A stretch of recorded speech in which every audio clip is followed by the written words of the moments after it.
겠습니다. 실족함에 관하여 네, 두 번째 시간입니다. 어제 이어서 두 번째로 함께 나눌 말씀이 바로 실족함입니다.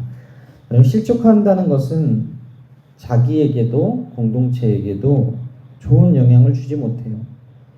실족을 스스로 하거나 아니면 누군가를 실족시키면 부정적인 영향은 당연히 그 공동체 속에 나타나고 나의 삶 속에 드러날 수밖에 없습니다. 예를 들면은 제가 실족을 해서 화가 났어. 그래서 매우 흥분한 얼굴로, 화난 얼굴로 교회를 다닌다고 한다면 우리 성도들한테 좋은 영향을 끼칠 수가 없겠죠? 나쁜 영향을 미치게 돼 있어요. 사람들은 나를 쳐다보는 것만으로도, 저를 보는 것만으로도 은혜가 안 된다고 얘기할 거고, 또 화나 있는 저를 피하게 될 겁니다. 그리고 주변 사람들은 속으로 또 비판할 수 있어요. 목사라는 사람이 왜 저러나, 저랬었으나. 그럼 벌써 주변 사람들에게 부정적인 영향을 확산시킨 결과가 되고 교회 부흥을 가로막게 되는 거죠. 그럼 참 참담하게도 어저께 탈북 청소년 7명을 성폭행한 목사에 대한 뉴스가 나왔습니다.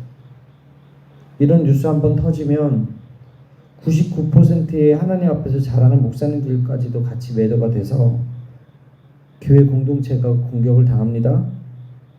그리고 목사님들이 공격을 당하죠. 이런 사람 하나가 전체를 실족시키게 하는 사람이거든요.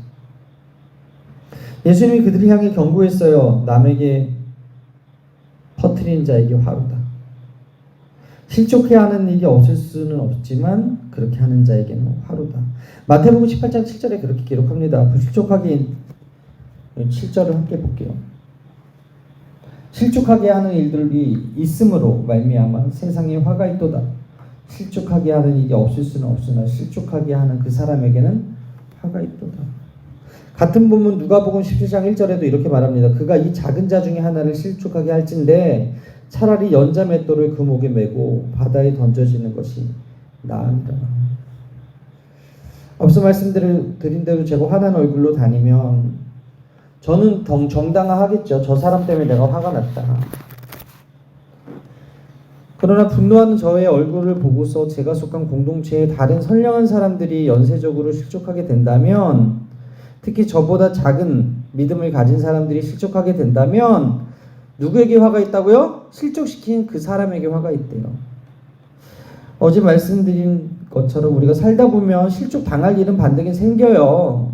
그렇지만 자기가 실족하더라도 그 파장을 선량한 사람들을 실족시키지 말라고 말하는 거예요. 그렇게 하는 자에게 화가 있다고 경고하는 거죠. 여러분, 성경에서 화가 곧 저주받으라라는 거거든요. 그러니까 실족하게 하는 자에게 저주가 임한다는 것이죠. 실질적으로 이제 추석이 얼마 안 남았는데, 추석하면은 생각나는 게 늘 고부 갈등이잖아요. 전 부치다가 시어머니하고 싸우고, 그걸로 인해서 남편하고 싸우고. 시댁관계에 있어서 며느리가 실족할 수 있습니다. 남편과의 관계에서 실족할 수 있어요. 그런데 그 실족한 것 때문에 누군가를 끌어들여 가지고 대항한다면, 이것을 예를 들어서 며느리가 시어머니가 미우니까 남편을 자기 편으로 만들어서 시어머니를 공격한다면 집안 싸움이 되는 거예요. 이것을 가족 치료에서는 삼각관계라고 이야기하거든요. 동맹관계. 동맹을 맺는 거야. 원래는 사이가 안 좋은데 저 사람을 이기려면 내가 힘이 약하니까 힘 있는 사람하고 동맹을 맺어서 삼각관계를 통해서 공격하는 거예요. 이거 절대 건강한 가정관계가 아니거든요. 따라서 자신의 감정을 남에게 투사해서 확산시키면 안 됩니다. 남까지 실족시키면 안 되죠.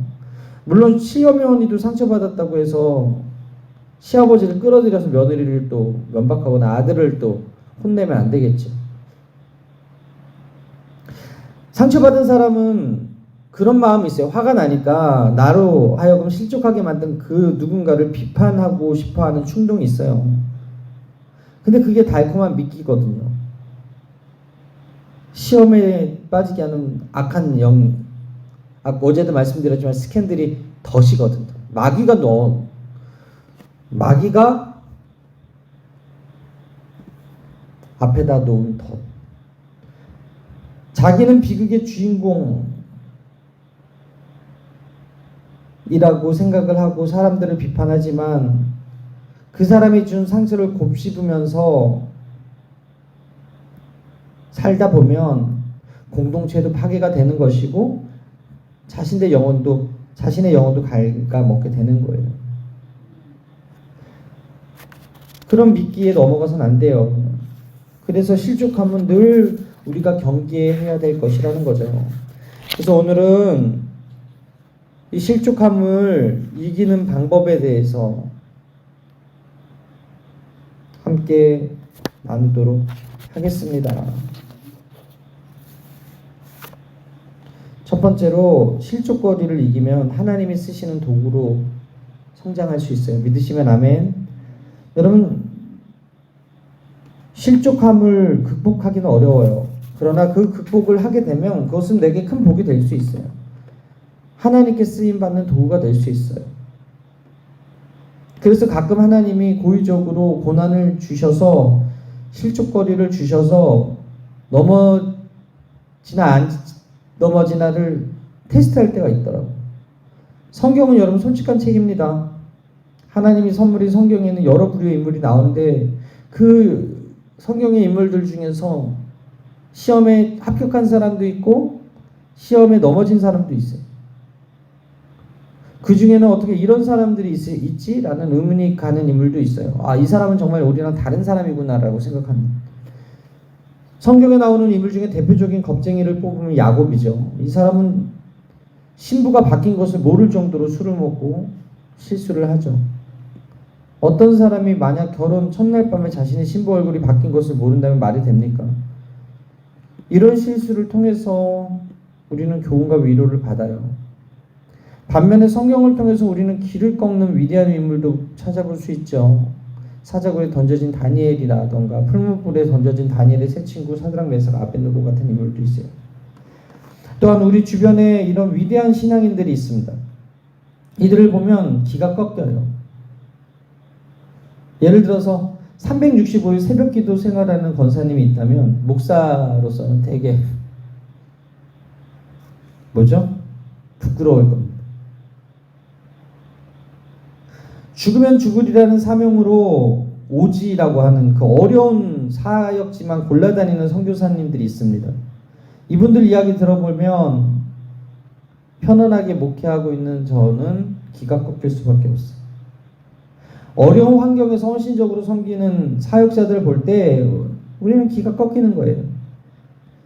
그런데 성경의 매력이 무엇입니까? 대단한 인물들, 성경의 인물들도 실수하더라. 넘어지더라. 시험 들더라. 이것을 보면 그들의 실수하는 것을 모두 적어놓은 것을 보면서 우리가 은혜 받잖아요. 여러분, 유다도 창녀를 찾아갑니다.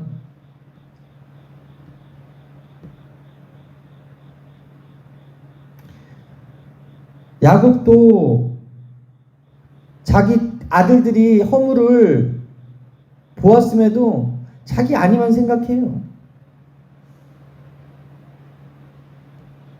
이처럼 성경은 인간의 있는 모습 그대로를 써요. 노아도 당대의 의인이라고 하는데 방주에서 내려서 술에 취해서 나체로 잠을 자는 모습들.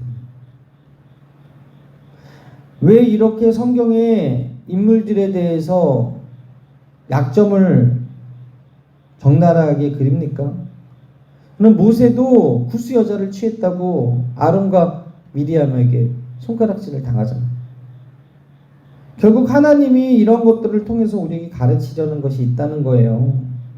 마태복음 11장 6절에 누구든지 나로 말미암아 실족하지 않은 자가 복이 있다. 예수님 때문에 실족하지 않으면 복이 있대. 성경에 예수님의 길을 예배했던 침례 요한, 예수님에 대해서 다 알고 있었는데 실족함의 함정에 빠지게 되죠. 누가복음 7장 17절 이하에 예수께 대한 이 소문이 온 유대와 사방에 둘이 퍼지니라. 요한의 제자들이 이 모든 일에 그에게 고하니 요한이 그 제자 중 둘을 불러 주께 보내어 가로되 오실 그이가 당신이오니까 우리가 다른 일을 기다리오리까 하라 하매 저희가 예수께 나아가 가로되 침례 요한이 우리를 보내어 당신께 말하기를 오실 그이가 당신이오니까 우리가 다른 이를 기다리오리까 하더이다 하니. 여러분, 침례 요한도요 예수님에 대해서 잘 알았어요. 마리아를 제외하고 예수님이 오실 것이라는 것을 알았던 사람이 침례 요한입니다. 침례 받을 때 예수님을 알아본 사람이 침례 요한입니다. 요한복음 1장에서도 나는 그리스도가 아니다. 다만 주의 길을 곧게 하라고 광야에서 외치는 자의 소리다 라고 이야기했던 사람. 요한복음 1장 32절 보게 되면 비둘기가 성령같이 임하는 자가 바로 그 사람이다. 내가 그 사람을 보았고 그가 하나님의 아들이심을 증언하였다라고 기록하고 있어요. 즉 침례 요한은 예수님에 대해서 정확하게 알고 있었던 사람입니다. 예수님에 대해서 몰랐던 사람이 아닙니다. 그런데 침례 요한의 제자들이 감옥에 찾아와서 말하는 거예요. 선생님, 우리의 경쟁자가 생겼어요. 우리에게 왔던 자들이 우리 대신에 예수라는 자를 쫓아서 몰려갑니다. 우리는 어떡합니까? 아마도 제자들이 감옥에 와서 침례 요한에게 부정적으로 반복해서 물어봤을 거예요. 제자들의 계속된 부정적 이야기 속에서 침례 요한이 실족하게 된 거예요.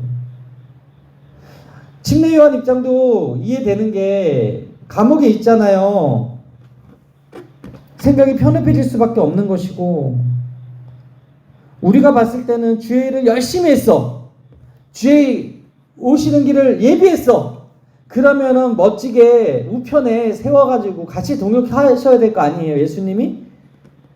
그런데 예수님이 열심히 활동한다는 소문은 듣는데, 그리고 제자들이 예수님께로 몰려간다는 이야기는 듣는데, 자기는 어디 있어요? 감옥에 있는 거예요. 나중에는 어떻게 돼요? 헤로디아 때문에 목일 잘려요. 목숨을 잃는다고요. 열심히 예수님을 위해서 일을 했는데 그에게 돌아온 건 죽음이었다는. 시험에 안 들겠습니까? 시험이 들 수도 있는 거지. 근데 예수님이 뭐라 그래요? 마태복음 11장 6절에 누구든지 나로 말미암아 실족하지 아니하는 자가 복이 있대요. 예수님이 보시기에 실족한 것은 의심하고 있는 것이라고 언급을 하는데, 침례 요한이 제자들을 불러서 확인하게 했어요. 당신이 바로 그 오실 분입니까? 정말 예수가 그리스도라면 그냥 나를 놔둘까? 감옥에 있는 나를 꺼내줘야 되는 거 아닌가? 나를 못 알아보는 건가? 라고 생각했을 거예요. 서운함이 생겼을 거예요. 침례 요한의 기대와 달랐던 예수님의 모습에 마귀가 틈탄 거죠. 그래서 의심하지 말아야 될 것을 오해하게 된 거예요. 다른 일을 기다려야 됩니까? 라고. 다른 일을 기다려서 나를 꺼내주어야 되는 거 아닌가? 그렇게 생각한 거죠. 침례 요한의 인생에서 유일한 인생의 오점을 보여주는 사건이 바로 이 사건 아닌가라고 생각해요. 여러분, 디모데후서 4장 10절에 이런 말씀이 있어요. 대만은 이 세상을 사랑하여 나를 버리고 데살로니가로 갔고, 그레스게는 갈라디아로, 디도는 달마디아로 갔고. 사도 바울의 동역자였습니다. 데마, 그레스게, 디도. 그런데 이 세상을 사랑했대요. 하나님을 사랑함보다 이 세상을 사랑함이 더 좋았대요. 그래서 사도 바울을 떠나갔대요. 실족해서 세상으로 나아갔대요. 참 안타까운 일이죠. 여러분, 교회 열심히 나오고 봉사하고 주의 뜻대로 순종해도 우리가 축복받지 않을 수가 있어. 내가 기도가 응답 안 될 수가 있어.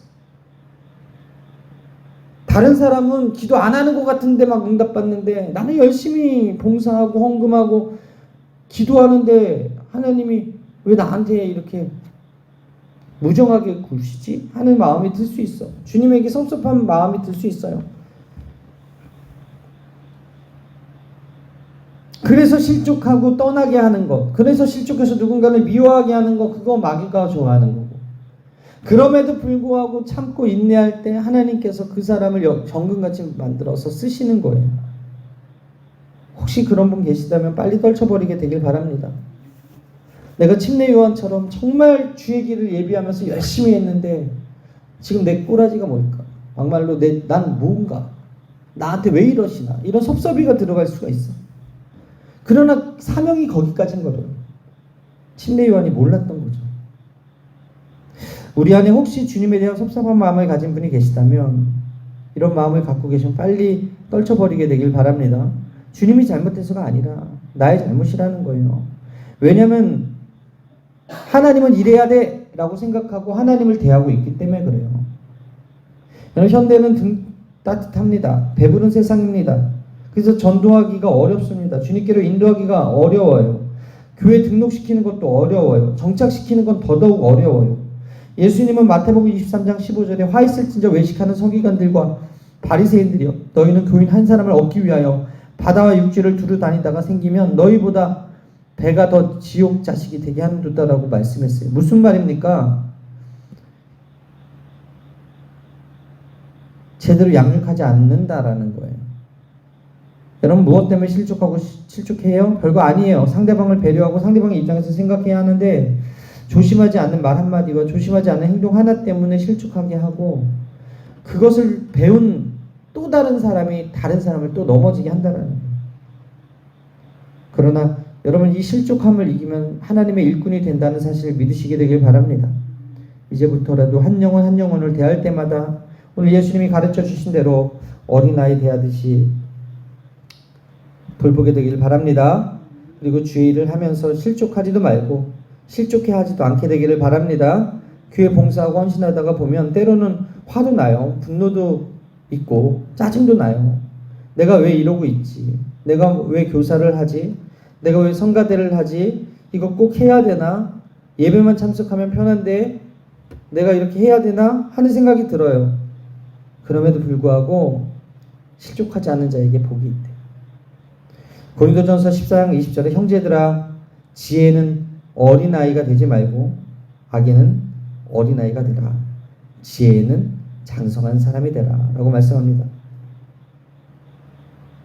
지혜는 장성한 사람이 되래요.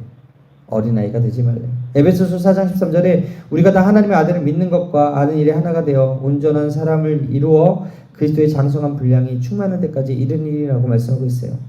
실족함을 이기면 우린 지혜로운 사람이고 실족함을 이기면 더 성숙해지고 장성한 하나님의 자녀가 될 수 있다는 사실을 기억하시고 실족할 일을 이기셔서 축복의 삶을 살아가는, 그래서 믿음 있는 사람의 증거를 나타내며 사는 저와 여러분들의 삶이 되시기를 주님의 이름으로 축원합니다. 두 번째로 실족함을 이기는 방법에 대해서 말씀을 좀 드리도록 하겠습니다. 첫 번째, 실족함을 이기기 위해서는요, 시험이 들 때 예수님께로 가야 돼요. 주님께서 우리로 하여금 실족하지 말라고 이런 말씀을 남겨놓은 거예요. 하나님 살아계십니까?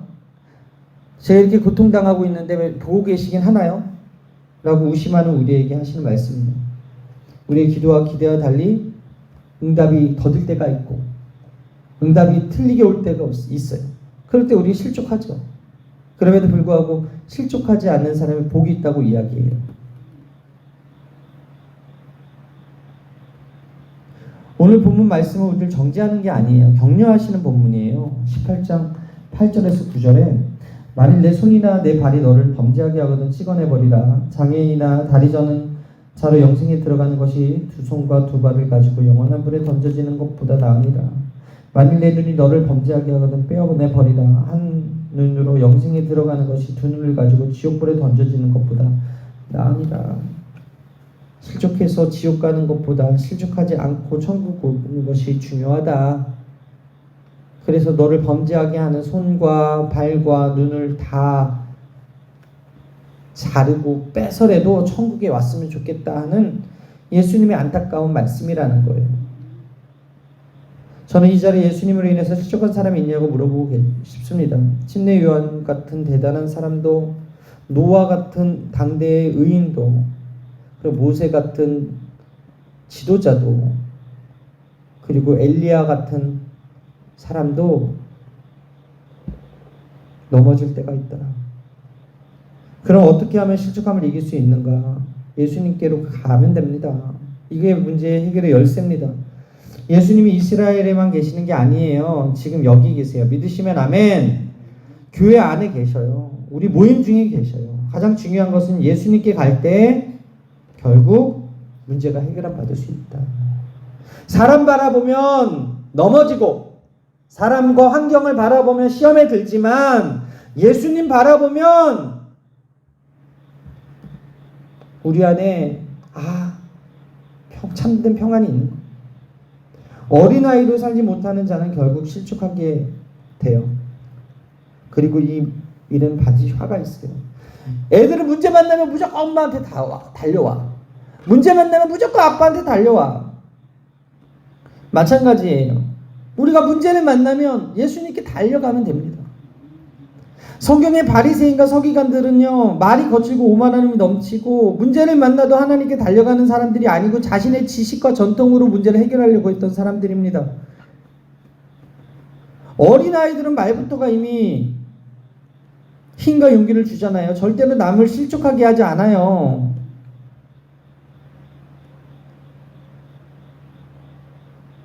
따라서 실족함이 있다, 문제를 만났다, 예수님 있는 곳으로 달려가면 문제가 해결함을 믿으시게 되길 바랍니다.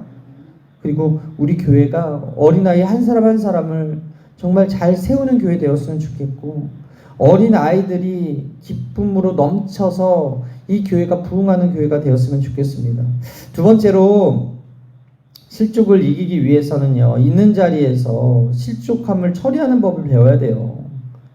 사람이 실족을 당하면 자기 믿음이 연단되기보다는 어떤 외부적 상황이 완벽하게 천국으로 변하게 되기를 바래요.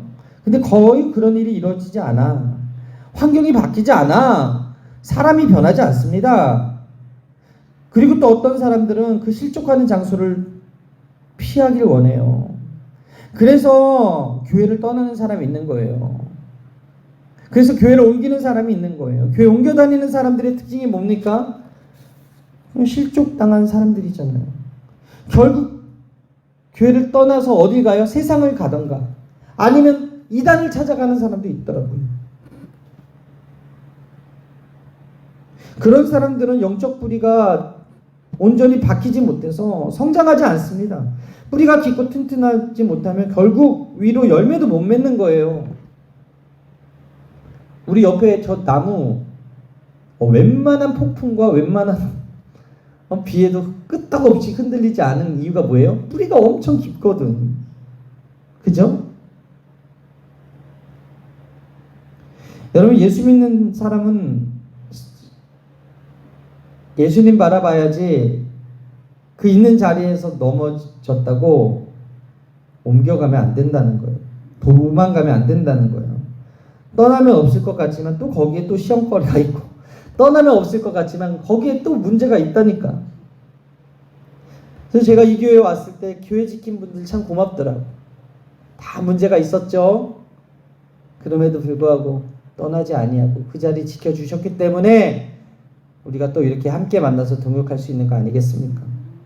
그러므로 있는 자리에서 자기 자리를 지키면서 실족거리를 처리하는 법을 스스로 배우는 사람이 지혜 있는 사람임을 믿으시게 되기를 바랍니다. 그래서 부당한 대우를 받을 때마다, 시험거리를 만날 때마다, 실족함이 있을 때마다 하나님을 더욱 신뢰하면서 하나님께 기도하면서 하나님이 처리하시는 법을 배우면 더 뿌리 깊게 자라서 아름다운 열매를 맺추는 인생이 될 수 있습니다. 그래서 욥기 23장 10절에 나의 가는 길을 오직 그가 아시나니 그가 나를 단련하신 후에야 내가 정금같이 나오리라. 이 시험거리, 이 문제거리, 이 실족함, 나를 새롭게 하시고 나를 쓰시고자 하신 하나님의 선하신 뜻인 것을 받아들일 때 성경의 인물들이 시험을 이기고 하나님께 쓰임받은 것처럼 내가 오늘 쓰임받게 됨을 믿으시게 되길 바랍니다. 마지막으로 어떻게 실족을 이길 수 있는가? 내가 끊어야 돼. 내가 끊어버려야 돼. 내 마음속에 일어나는 영적 전쟁이거든요. 실족은. 마귀는 결코 나를 하나님의 뜻과 정하신 영역 밖으로 끌고 나올 수 없어요. 이게 경계거든요. 근데 누가 시험에 들어요? 내가 수용하면 시험에 드는 거예요. 내가 종종 하나님의 영역을 떠나서 세상으로 나아가서 아니면 하나님의 말씀에 불순종해서 낭패를 당하는 그 이유는 실족거리를 대하는 나의 태도 때문에 그래요. 다시 말해서 내가 스스로 실족하는 쪽을 선택하기 때문에 그렇다. 그때 내 인생은 하나님의 품을 떠나서 객지에서 방황하는 탕자와 같이 될 수밖에 없다. 아버지 품을 떠난 탕자가 만난 게 뭐예요? 풍요한 세상인 것 같았지만 결국 지업 열매 하나 얻어먹지 못하는 그런 인생이 되더라. 동시에 그때 악한 원수마귀의 목적이 이루어지는 거예요. 분명히 말씀드리지만 실족하는 사람은 자기가 실족하는 편을 선택했기 때문에 그래요. 아무리 마귀가 건드리고 주변 사람들이 자기를 실족해 해도 자기가 굳게 서서 흔들리지 않으면 그만인데, 남 핑계 대고 저 사람이 실족하게 했다 하고 비판하면 결국 그 모든 화와 저주는 누가 받는다? 내가 받는다. 예수님이 그렇게 가르쳐주고 계시잖아요. 내가 끊어버려야지. 내가 받아들이면 안 된다는 거예요.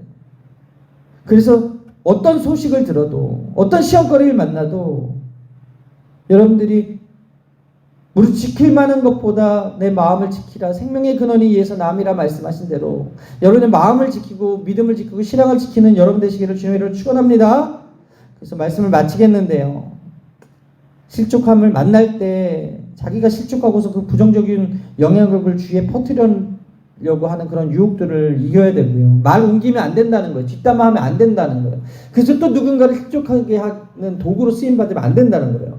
마귀가 좋아하는 일을 하면 안 된다는 거예요. 자기 스스로 실족해서도 안 되고요. 겨자씨 같은 믿음으로 굳게 이겨내야 될 줄 믿습니다. 내가 실족거리를 만나도 당당히 믿음으로 승리하면 믿음의 뿌리가 깊이 내려지고 아름다운 열매가 맺혀지고 하나님께 쓰임받는 인생이 될 수 있다는 것을 기억하시고, 하나님이 때때로 우리를 사랑하셔서 테스트하는 시험거리를 주세요. 그리고 도와주지 않는 것 같이 느껴질 때가 있어요. 우리가 믿음으로 바로 서게 하기 위해서, 그리고 스스로 실족거리를 끊고 하나님을 더 사랑하게 하기 위해서, 하나님께로 더 가까이 나아가게 하기 위해서 가끔 우리에게 허락하는 이런 고난이 있지만, 그럼에도 불구하고 그 실족함을 끊고 자유함을 누리며 하나님께 쓰임받는 저 여러분들의 삶이 되시기를 주님의 이름으로 축원합니다. 주님의 이름으로 축원합니다. 기도하시겠습니다. 하나님, 오늘도 말씀을 통해서 힘을 주신 것을 감사합니다. 실족하지 않을 수 없지만 실족함을 선택하지 아니하고 주님의 말씀 안에서 넉넉히 그 실족함을 끊어낼 수 있는 믿음을 저에게 허락하여 주시옵소서. 오늘 나로 인해서 또 다른 이들이 실족하지 않도록 우리의 생각과 입술과 말과 행동을 주님 주구장하여 주시옵소서. 주님 나라에서 아버지 하나님 큰 자가 되길 원합니다. 이 세상에서 더 겸손하게 낮아져서 주님의 영광을 드러내는 삶을 살게 하여 주옵소서. 이 모든 말씀을 살아계신 예수님의 이름으로 축복하며 감사하며 간절히 기도합니다. 아멘.